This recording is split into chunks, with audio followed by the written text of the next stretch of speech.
What's up guys? I hope you are doing well. I am Veer. Welcome to Study Lover. देखिए अब तक हम total 20 lecture ले चुके हैं। ठीक है, उन 20 लेक्चर में मैं 13 चैप्टर कंप्लीट कर चुका हूं। अब ये लास्ट चैप्टर है इकोनॉमिक सर्वे का, जो 14 चैप्टर है, और ये लास्ट लेक्चर है जो कि 21st लेक्चर है। ठीक है, इनकी कंप्लीट प्लेलिस्ट बना चुका हूं मैं। उस प्लेलिस्ट में आपको सारे लेक्चर मिल जाएंगे, और जो आज ये लेक्चर लेने के बाद में जो पीडीएफ होगी वो पीडीएफ में कंबाइन कर दूंगा। उसके बाद में आपको सारा इकोनॉमिक सर्वे एक जगह मिल जाएगा। ठीक है, और वो दोनों इकोनॉमिक सर्वे नीचे टेलीग्राम का लिंक है, वहां पे भी मिल जाएगा आपको। और ये जो फेस पे वीर के नाम से पेज है, यहाँ पर भी आप लोगों को मिल जाएगा। तो यहाँ से दोनों जगह से आप डाउनलोड कर सकते हैं। ठीक है, तो जो एक कोट है ये 14 चैप्टर से ही ली गई है। Everyone wants decentralization but only until his level. मतलब कोई भी आदमी अपनी पावर छोड़ना नहीं चाहता है। हर एक आदमी ये बोलता है कि वहां पे ऐसा हो जाए, यहाँ पे ऐसा हो जाए। सामने वाले के बारे में सब अपना भाषण दे देते हैं कि उसको ज्यादा पावर दे रखी है, उसकी पावर कम कर दो। आईएएस ऊपर बोल देता है सेक्रेटरी को कि उसकी ज्यादा पावर दे रखी है, उसकी कम कर दो। सेक्रेटरी ऊपर बोल देता है चीफ मिनिस्टर के लिए कि चीफ मिनिस्टर को ज्यादा पावर दे रखी है, उसकी कम कर दो। ये ऊपर बोल देता है प्राइम मिनिस्टर को ज्यादा पावर दे रखी है। तो इस तरीके से जब इनके लेवल पे बात आती है घटाने की, कोई भी नहीं घटाता है। सामने वाले के लिए तो बोल देते हैं कि पावर ज्यादा दे रखी है, उसको कम कर दो। ये बात बोली गई है अर्बन लोकल बॉडीज के लेवल में। ठीक है, जिसको म्युनिसिपैलिटीज भी बोलते हैं हम लोग। एक्चुअली हुआ क्या था, जब ये म्युनिसिपैलिटीज बनाई गई थी उस टाइम पे क्या था, बहुत ही जद्दोजहद करके इनको लाया गया, कॉन्स्टिट्यूशन अमेंडमेंट लेके आए गए। तो उन कॉन्स्टिट्यूशन अमेंडमेंट के तहत जब इनको बनाया गया, तब स्टेट गवर्नमेंट को फोर्सफुल्ली बोला गया कि इनको पावर दो, पर लेकिन उनको पावर नहीं दी गई। क्यों? क्योंकि कॉन्स्टिट्यूशन अमेंडमेंट जब पास होने जा रहा था, सारी स्टेट गवर्नमेंट अड़ गई। उन्होंने बोला कि इसमें अमेंडमेंट में ये लिखो कि इनको पावर दें या ना दे, ये हमारी मर्जी है। ये अमेंडमेंट में लिखा गया कि इनको पावर दे या पावर ना दे, पंचायत वगैरह जो म्युनिसिपैलिटीज है, ये हमारी मर्जी है। जब तक अमेंडमेंट में ये सब नहीं लिखा गया, तब तक अमेंडमेंट पास नहीं होने दिया गया। तो इसलिए अब जो इनको पावर देनी है या फाइनेंस देना है या इनको कितना वक्त दे रखा है, वो सारा स्टेट गवर्नमेंट के हाथ में है। स्टेट गवर्नमेंट डिसाइड करती है सारी चीजें। ठीक है, तो इसीलिए बोला गया है एवरीवन वांट्स डिसेंट्रलाइजेशन। डिसेंट्रलाइजेशन तो मांगते हैं कि सेंटर से स्टेट में आ जाए पावर, स्टेट से नीचे और ग्राउंड लेवल पे डिस्ट्रिक्ट में आ जाए, और डिस्ट्रिक्ट से गांवों में पहुंच जाए। जिस तरीके से हमने अपना नीति आयोग भी बनाया, तो नीति आयोग में क्या है, बॉटम अप अप्रोच है। तो बॉटम अप्रोच चाहते तो सब है, पर लेकिन ये कोई नहीं चाहता कि हमारी पावर कम हो जाए। तो उसके बारे में ये जो कोट है डिस्कस की गई है, तो इसको आप यूज कर सकते हैं राइटिंग में अपनी। देखिए टोटल 14 चैप्टर है, तो आज हम ये वाला चैप्टर डिस्कस करने जा रहे हैं। ठीक है, सेक्शन फर्स्ट कंप्लीट कर चुके हैं हम, सेक्शन सेकंड कंप्लीट कर चुके हैं, और थर्ड भी आज कंप्लीट हो जाएगा। तो सारे 14 के 14 चैप्टर आप लोगों के कंप्लीट हो जाएंगे। और जो 14th चैप्टर है, इसमें ये वाला चैप्टर है। ठीक है, तो ये वाला चैप्टर कंप्लीट होने के बाद में फिर आप लोग पीडीएफ, जैसे मैंने बता दिया, सारी मर्ज पीडीएफ आप लोगों को मिल जाएगी। From competitive federalism to competitive sub federalism. तो ये क्या कॉन्सेप्ट दिया गया है यहाँ पे, कॉन्सेप्ट इसलिए बोला गया है। देखिए कॉम्पिटिटिव फेडरलिज्म की बात हम कहाँ पे करते हैं, यहाँ पे हो गया हमारा सेंटर, इसके चारों तरफ हो गए हमारे स्टेट। तो टोटल कितने स्टेट है हमारे यहाँ पे, 29 स्टेट है। ठीक है, और प्लस 7 यूनियन टेरिटरीज। तो इनके चारों ओर काम क्या रहता है, सेंटर के हाथ में पावर रहती है। तो पावर इस तरीके से रखी जाती है कि सेंटर अपनी पावर इनके ऊपर थोपे ना, इनके ऊपर इम्पोज ना करे, इनको भी एक तरीके से काउंट किया जाए कि हाँ ये भी पावर में है कुछ। ठीक है, तो स्टेट भी पावर में है, और स्टेटों के आपस के बीच में भी कंपटीशन रहे कि मुझे इससे आगे निकलना है, मुझे इससे आगे निकलना है। तो ये भी इनके बीच में भी कंपटीशन रहे, और ऐसे भी मतलब सेंटर भी उनके ऊपर चीजें ना थोपे और किसी का फेवर ना करे। तो इस तरीके का फेडरलिज्म जो होता है उसको कॉम्पिटिटिव फेडरलिज्म बोलते हैं। ठीक है, तो ये हो गया यहाँ पे कॉम्पिटिटिव फेडरलिज्म। अब कॉम्पिटिटिव फेडरलिज्म तो हो गया, इसकी बात कर रहे थे। अब सब फेडरलिज्म की बात इस चैप्टर में की जा रही है। सब फेडरलिज्म मतलब ये स्टेट हो गया, मान लीजिए उत्तर प्रदेश। तो उत्तर प्रदेश जो स्टेट हो गया, तो उत्तर प्रदेश में जो नीचे डिस्ट्रिक्ट है और उनमें म्युनिसिपैलिटीज हैं, अब उनको पावर दो। स्टेटों को तो आपने पावर दी, अब उनको पावर दो, उनको अपनी चीजें खुद डिसाइड करने दो, उनको अपने प्लान खुद बनाने दो, और उनको प्लान तो आपको सबमिट करने होंगे। मतलब जो डिस्ट्रिक्ट वगैरह है स्टेट को सबमिट करे, और तब उसके ऊपर कार्रवाई हो। ऐसा नहीं है कि स्टेट ने अपनी बातें बता दी और नीचे वो इंप्लीमेंट कर दिया। तो उस जो टेंडेंसी चली आ रही है, उस टेंडेंसी से दूर हटने का सजेशन इकोनॉमिक सर्वे दे रहा है यहाँ पे। ठीक है, तो काफी इंपॉर्टेंट चैप्टर हो जाता है इसलिए। और देखिए इकोनॉमिक सर्वे बहुत ही ज्यादा इंपॉर्टेंट होता है। गवर्नमेंट के जितने भी एग्जाम होते हैं, चाहे वो यूपीएससी हो, चाहे वो एसएससी हो, चाहे वो बैंकिंग हो, तो सब एग्जामों के लिए बहुत ही ज्यादा इंपॉर्टेंट होता है, और इससे डायरेक्ट क्वेश्चन पूछे जाते हैं। तो ध्यान से सुनिएगा। ठीक है, तो टोटल ये पॉइंट है जिनमें कंप्लीट चैप्टर हम लोग कवर करेंगे। ये चैप्टर स्टार्ट करने से पहले आप लोगों को थोड़ा सा पता होना चाहिए कि हमारे यहाँ पे लोकल अर्बन बॉडीज, जो अर्बन लोकल बॉडीज जिनको हम बोलते हैं, अर्बन लोकल बॉडीज। ठीक है ना, तो यूएलबी बोलूंगा मैं अब आगे। तो यूएलबी हमारे यहाँ पे कहाँ से निकल के आई है, ठीक है। तो यहाँ पे उसको पहले देखेंगे हम लोग। देखिए स्टार्टिंग में हमारे कॉन्स्टिट्यूशन में जब हमारा कॉन्स्टिट्यूशन बना तो उसमें ना तो पंचायत थी और ना ही अर्बन लोकल बॉडीज थी जिनको हम म्युनिसिपैलिटी बोलते हैं, ठीक है। तो इनमें से कुछ भी नहीं था वहां पे। फिर क्या हुआ 1992 में 73rd और 74 कॉन्स्टिट्यूशन अमेंडमेंट किए गए, मतलब हमारे कॉन्स्टिट्यूशन में चेंज किए गए। तो 2 कॉन्स्टिट्यूशन में चेंज किए गए जिसके तहत 73rd कॉन्स्टिट्यूशन अमेंडमेंट हुआ, तो तब तो चल के यहाँ पे पंचायती राज सिस्टम आया, ठीक है ना। तो आर्टिकल कौन सा है 243, ठीक है। तो 243 के तहत ये सारे आए। इसके बाद में फिर क्या हुआ, अर्बन लोकल बॉडीज के लिए 74th अमेंडमेंट किया गया। आर्टिकल 243 है, ABCDEFGH चलते हैं इनमें आगे, ठीक है। तो वो आप लोग जैसे आर्टिकल खोल के देखेंगे PN बख्शी वगैरह बुक में, तो आप लोगों को सबका आइडिया हो जाएगा। तो 2 कॉन्स्टिट्यूशन अमेंडमेंट हुए। तो कॉन्स्टिट्यूशन अमेंडमेंट होने के बाद में जो यहाँ पे स्टेट है हमारे यहाँ पे, तो स्टेट ने क्या किया, ये बोला गया कि यहाँ पे आपको अपनी पावर जो है वो डिवेल्यूएट करनी है, नीचे दोनों को पावर देनी है आपको, ठीक है। तो दोनों को पावर देनी है तो स्टेट को ये कॉन्स्टिट्यूशन अमेंडमेंट किया गया, पर लेकिन ये बाइंडिंग नहीं था स्टेट के ऊपर, ये याद रखिएगा। स्टेट की इच्छा थी कि वो किस तरीके से पावर दे सकता है दोनों जगह, ओके। इनके पास में जो सब्जेक्ट दिए गए वो सब्जेक्ट छांट के रखे गए, ये भी कई बार क्वेश्चन पूछा जाता है। 29 तो यहाँ पे रखे गए जो एरिया है जो ये जिस पे वर्क करेंगे, और इनके अंडर में 18th एरिया रखे गए, ठीक है ना। तो 29 एरिया यहाँ पे रखे गए, 18 एरिया यहाँ पे रखे गए। तो इन एरिया के तहत ही अब इन लोगों को काम करना है। जिस तरीके से हम लोग डिसाइड करते हैं कि एक साइड में सेंट्रल लिस्ट हो गई, फिर स्टेट लिस्ट हो गई, फिर कंकरेंट लिस्ट हो गई, तो उसी तरीके से इनको भी, जिस तरीके से यहाँ पे सब्जेक्ट रखे रहते हैं कौन कौन से एरिया में कौन कौन वर्क करेगा, इसी तरीके से इनको भी इनका एरिया दे दिया गया कि आपको इन एरिया में वर्क करना है।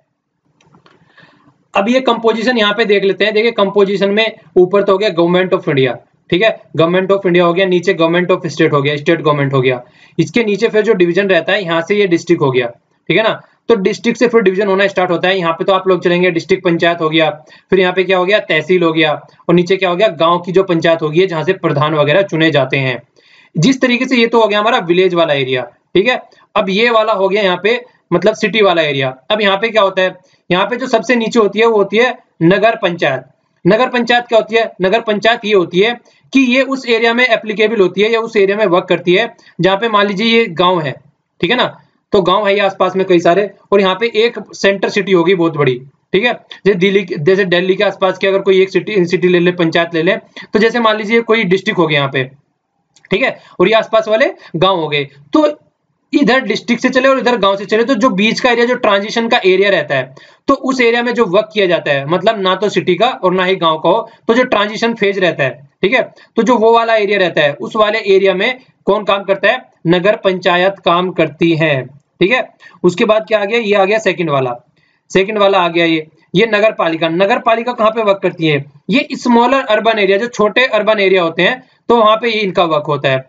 और इसके अलावा जो बड़ी सिटी होती है, लार्ज अर्बन एरिया होता है, वहां पे वर्क करती है म्युनिसिपल कॉर्पोरेशन, ठीक है। तो ये म्युनिसिपल कॉर्पोरेशन यहाँ वर्क करती है। जो मेन फोकस रहेगा हमारा इस वाले एरिया पे रहेगा। वार्ड फिर होते हैं, आप लोगों ने सुना होगा वार्ड मेंबर चुने जा रहे हैं, इलेक्शन हो रहे हैं यहाँ पे, तो वो तो आप लोगों ने नीचे लेवल पे सुना होगा, पर बड़ी लार्ज लेवल पे कंपोजिशन ये वाली होती है, ओके। अब इंट्रोडक्शन देख लेते हैं। इंट्रोडक्शन में ये बताया गया कि हमारे यहाँ पे अर्बनाइजेशन हो रहा है। अर्बनाइजेशन का क्या मतलब होता है, गांवों से लोग, रूरल एरिया से लोग ट्रांसफर होके अर्बन एरिया में जा रहे हैं।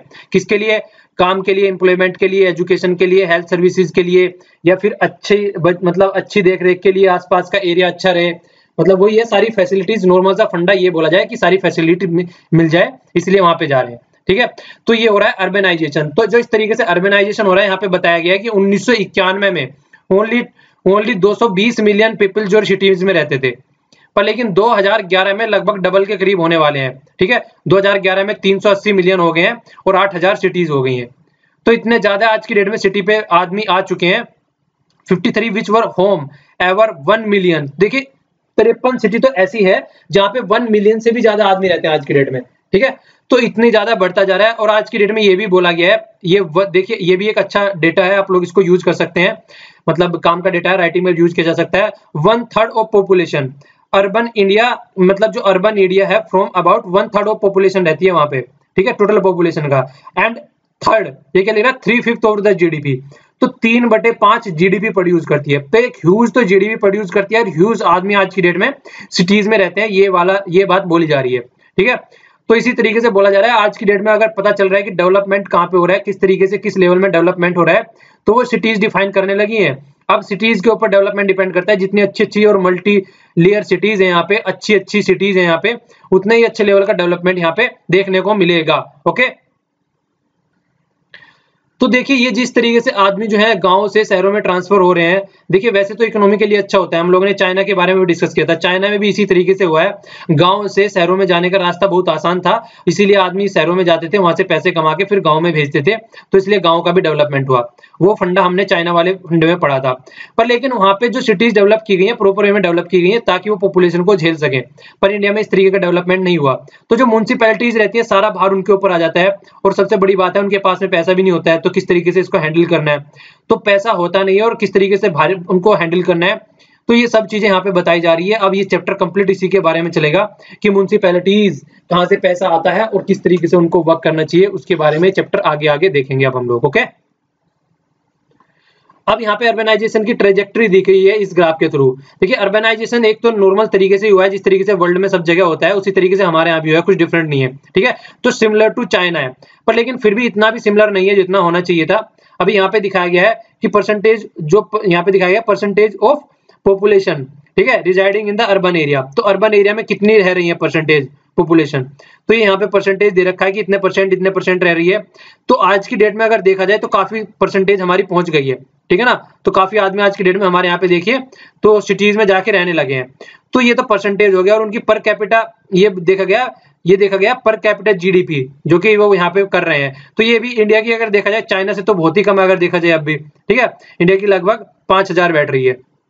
तो यहाँ पे ट्रेजेक्टरी दिखाई गई है, ये देखिए यूएसए की उठ के ही वहीं से चली है। तो वहां पे अर्बनाइजेशन वाला एरिया काफी है। वहां पे अगर किसानों को भी देखा जाए तो किसान भी अपना सिटीज में रहते हैं, और वहां पे अपना मशीन की हेल्प से अपना पूरा खेती बाड़ी देखते हैं, ठीक है। तो वहां पे तो एक अलग लेवल की चीजें चलती हैं सारी, पर इंडिया में भी लगभग उसी लेवल से स्टार्ट हुई है अगर देखा जाए तो, और उसी लेवल पे चल रही है। अब देखिए आगे किस तरीके से चलती है, तो थोड़ा सा सजेशन भी दिया गया है यहाँ पे कि किस तरीके से अर्बन लोकल बॉडीज है उनको वर्क करना चाहिए।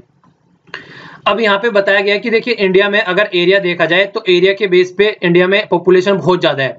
यहाँ पे देखिए हमारे यहाँ पे 70% पॉपुलेशन वर्ल्ड की रहती है, ओनली 4% यहाँ पे वाटर रिसोर्सेज अवेलेबल है, और 2.4 इस पे फोकस चल रहा है। यहाँ पे 2.4% ऑफ द वर्ल्ड की लैंड है, 17% वर्ल्ड की पॉपुलेशन, और ओनली 2.4 मतलब 2.5% आप लोग कह सकते हैं, 2.5% यहाँ पे लैंड है वर्ल्ड की। तो आप लोग समझ सकते हैं अब यहाँ पे सिटीज का क्या हाल होगा, इसकी वजह से पॉपुलेशन इतनी है और यहाँ पे लैंड कितनी कम है।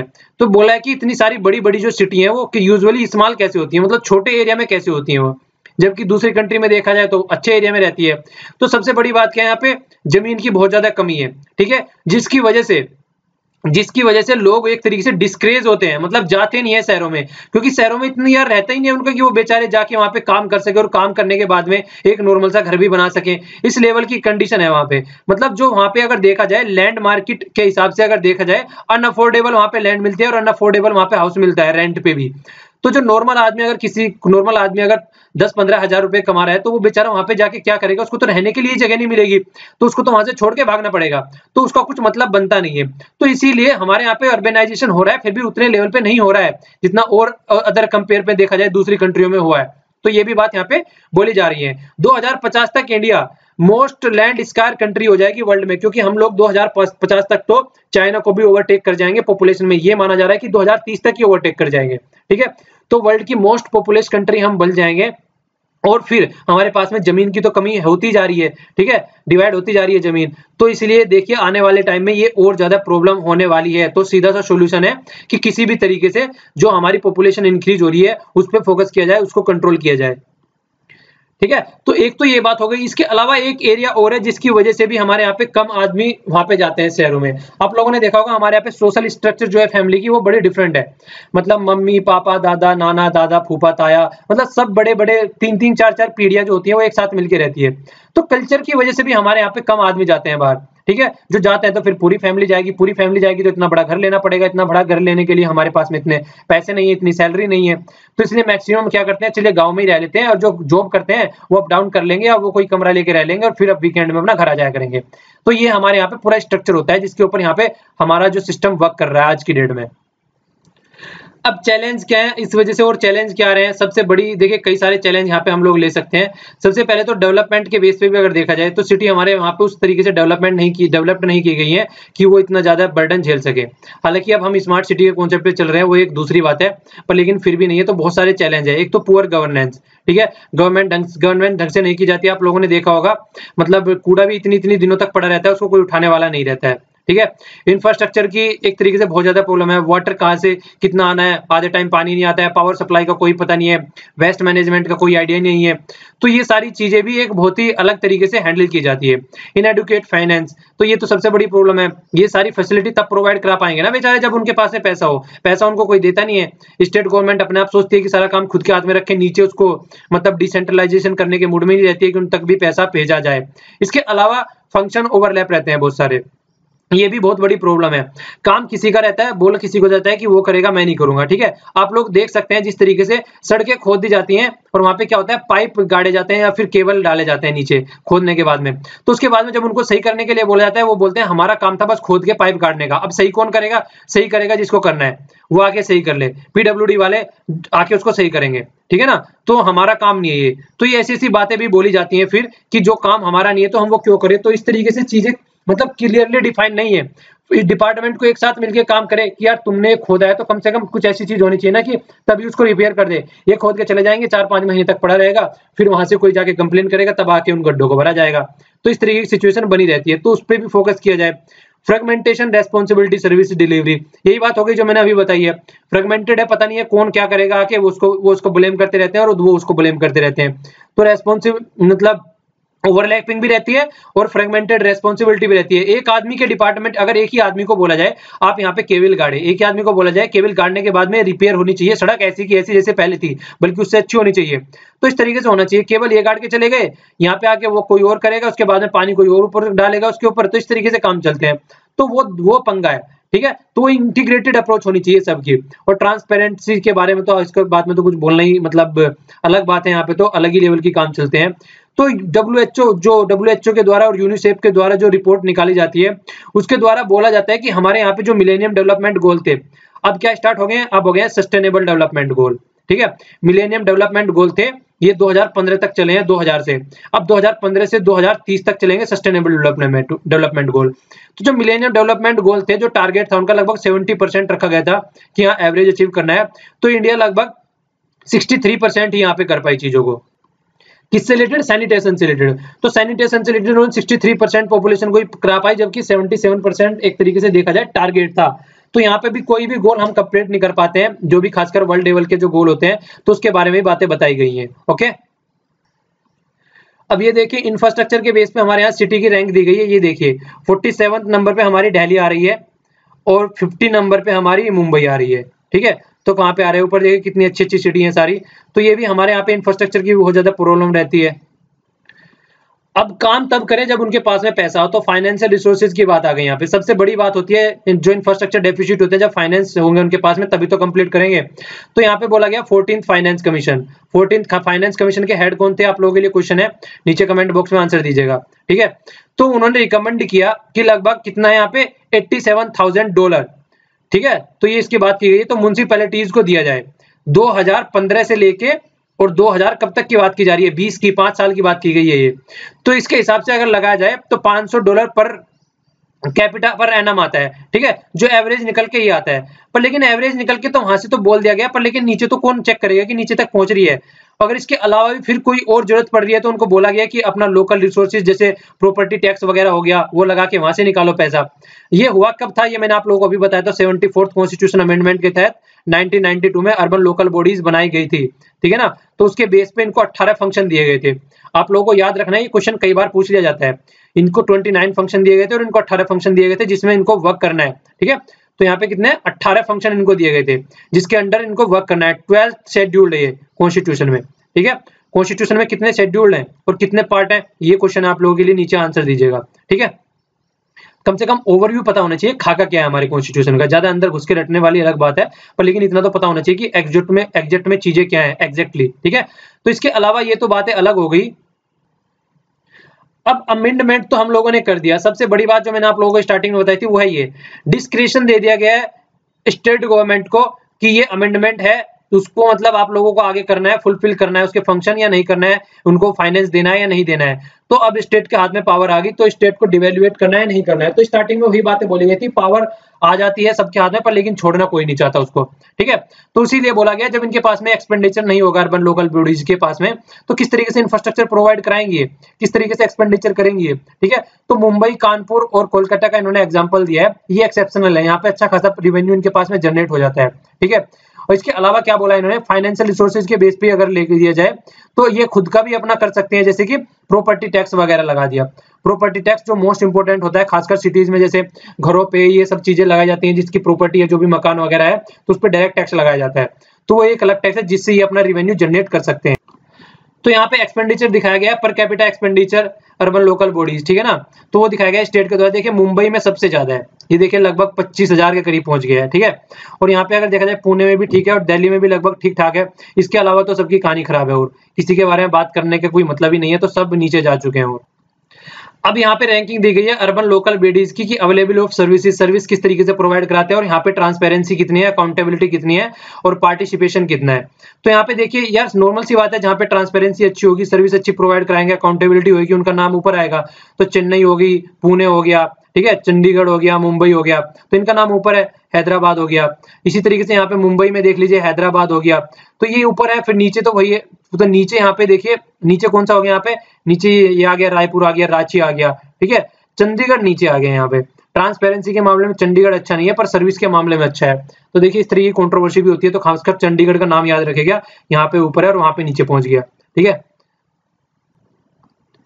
अब ये यहाँ पे जिक्र किया गया है कि कितना इनको पैसा मिल रहा है और कितना ही खर्च कर रहे हैं, ठीक है। तो पुणे में, हैदराबाद में, मुंबई में इनको ज्यादा पैसा मिलता है, ठीक है, और खर्चा भी जब इनको पैसा ज्यादा मिलता है तो यही करेंगे। तो नीचे वालों को जब पैसा ज्यादा नहीं मिल रहा है तो खर्चा कहाँ से करेंगे, ठीक है। तो ये थोड़ा एक्सपेंडिचर दिखा। अपने सारे याद करने की, रटने की जरूरत नहीं है, अपने वाला एरिया आप लोग देख सकते हैं, जिस जिस एरिया में आप लोग रहते हैं, कम से कम उसका आप लोग चेकआउट कर सकते हैं कि किस एरिया में आप रहते हैं, तो उसके कम से कम फोकस कीजिएगा, और सारे रटने की जरूरत नहीं है, ओनली एक पैटर्न बताया गया है यहाँ पे। तो आगे क्या बताया गया कि देखिए इनको मोबिलाइज रिसोर्स करने की जरूरत है, अपना पावर इनको ज्यादा देने की जरूरत है, जिससे कि ये पैसा इकट्ठा कर सके, जैसे कि मुंबई और पुणे में किया जाता है। अच्छी खासी टैक्सेशन पावर है, अच्छा खासा पैसा इकट्ठा कर लेते हैं, ठीक है, तो खुद का अच्छा खासा रिवेन्यू रहता है।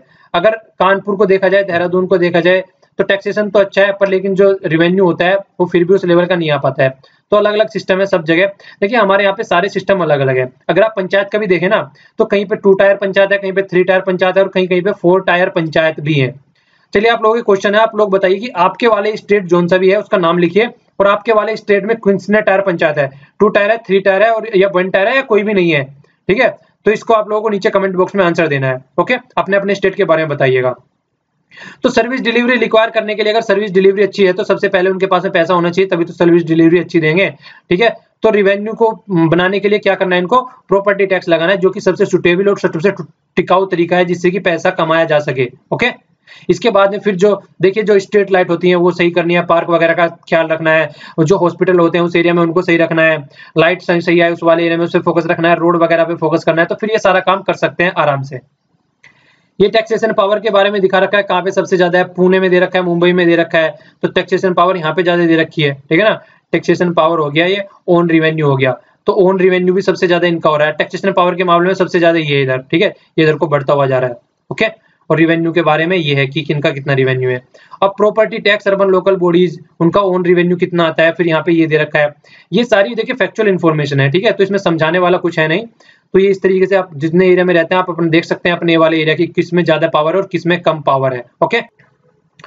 अब जगह जगह से एक्सपीरियंस लेना चाहिए कि कौन सी सिटी में अच्छा काम हो रहा है, कहाँ पे सही काम से नहीं हो रहा है, तो उसका एक्सपीरियंस लेके दूसरी जगह इंप्लीमेंट करना चाहिए। हालांकि ये बोले देखिए एक्सपीरियंस लिमिटेड है, इतना नहीं है कि उसको अच्छे से इंप्लीमेंट करना चाहिए, पर फिर भी बहुत सारे रिसोर्सेज है म्युनिसिपल के रिलेटेड या कंट्री टाउन से रिलेटेड प्लानिंग के या मेट्रोपॉलिटन या वेबसाइट, तो जगह जगह से एक्ट और रूल जो बनाए गए हैं, तो वहां से बहुत सारे आप लोगों को फिगर एंड फैक्ट्स मिल सकते हैं कि आप वहां से एक्सपीरियंस लेके अच्छे तरीके से इंप्लीमेंट कर सकते हैं, ठीक है।